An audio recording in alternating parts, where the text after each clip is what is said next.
กินเกี่ยวเอ็นกว่าเมื่อนั้นได้กินน้ำซัวเมกินขมุนเนคึกเอ็นกว่า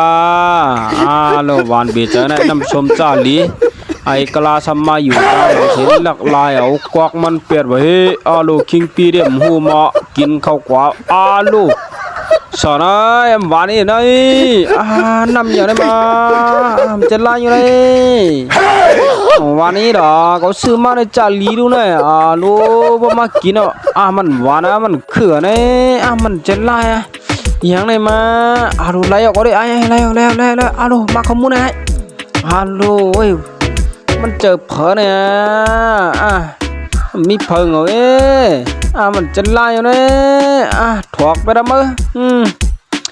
วันช่างนี่จังเลยเนี่ยมังด้วยทางกำเนาะจะดีด้วยเนี่ยหยาเนี่ยดันว่าหน่อยมังด้วยทางกว้างมาย้ำตันเปลี่ยนมาลูกกว่าก็ไม่กำเผอกว่าดูมันหือเทียงเนี่ยวะกว่าพอได้เอาก็ก็กำเก่ากว่าพอได้ขึงการเนี่ยคือไว้นะโลเนี่ยโลสีเปิงอันไหนเนาะมันน้ำหูก็หม้อไอ้กลาก็วันไหนและไอ้ไล่ใช้เนี่ยก็ไปลงมาตั้งหลังคิงปีกินด้วยโลวานลงในอันไหนได้โลหยางดันเป็นไหนก็หม้อน้ำส้มจ่าลีเนี่ยหยางดันเป็นไหนกว่ามันดันหวานให้ไหนก็หม้อไอ้ไล่ใช้เนี่ยก็ไปลงมาตั้งหลังมาไหนไปลงมาลายเอากวกมันสิกว่าเทียงเยาเลยกินปีไปหูเทียงกินขมุนเยาโลวันนี้นะกวยพันมันเฮาจางเจ็ดเกิดจังไรเนี่ยเจออยู่ในสีงมเหมือนกันนี่เนี่ยมันจะเผลอไหนมาโลแล้วก็ได้โลมาขมุนให้โลงานตัดเป็นไงก็หม้อเนาะไอปีมันหูรู้ไอปีก็ไปเหลี่ยมหัวนะที่อันมาตัวโลมันหือไว้ทางกว้างรู้โลมาเลยโลมันดิมันเดียบกามันเอาไว้ก็ไม่ได้ไอปีก็ไปลงมาเลย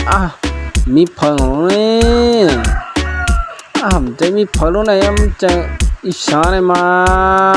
เก่าแก่ละมาไอปีก็วันไหนเนี่ยไอ้ไล่ใช้เขาเนี่ยก็ไปลงมามันนั่งว่ามันไหนขึ้นไอปีเนี่ยใครถังพิษถังเปลือกไอเดียบานช้างหมดถอกไปแถวมือโลมันเก่าหนามามันเจอผาในเขาหูยก็ไม่ได้เขาได้เสิร์ฟด้วยยาตายลืมหน่วยไอ้หูนำสู่ว่ามาเอาทางเลยนะมาเอากว่าฮะของลายมันได้ชูใครกินที่คุณนำสู่หลากออกในทางมาเอาหลักใส่ยาตายลืมไว้อย่าบอกก็ไม่ได้เราเด็กเก่าแทงกับหัวกว่าเอาเลยหมดแทงรู้ไหนก็หาทำเลยกินมาก็ได้กว่าแทงก่อนวันไหนกล้าก่อนไหนมันฮัดกว่าก็เขาก็ได้เก่ามาบรรชุก้าพวกเก่ามาวันนี้มากินทั้งเปลือกกล้าก็วันไหนไปหนูมาโอ้ยหาทำเลยกว่าก็ไม่หม้อหาทำเลยกินหม้อขาสองคนก็วันไหนเลยกล้าก็มาลายเอากอกมันกว่าแทงก็ไม่ได้ขี้ขี้คู่ตัวมันเนี่ยเอากว่าเขาคู่เยอะไอ้ปีก็วันไหนเลยไอ้กล้าก็ไปหนูมาโลในโลอะไรมาแทงช่วยหุ่นนำช่วยแทงถอกไปแทงมาเอาแทงนะไอ้ปีก็วันไหนก็ได้เสือไปปั่นน้ำเลยช่วยใครกินเอาก็มาเอาไอ้ปีก็วันไหนเลยหลักยามันเสียออกมาเสือแทงเยอะไอ้กล้ากินเยอะก็ไม่ได้ดูไอ้ไรใส่ในงวกด้วยมันใส่ยาฉางได้มาไว้พันมันเยอะเขาได้ทำไมได้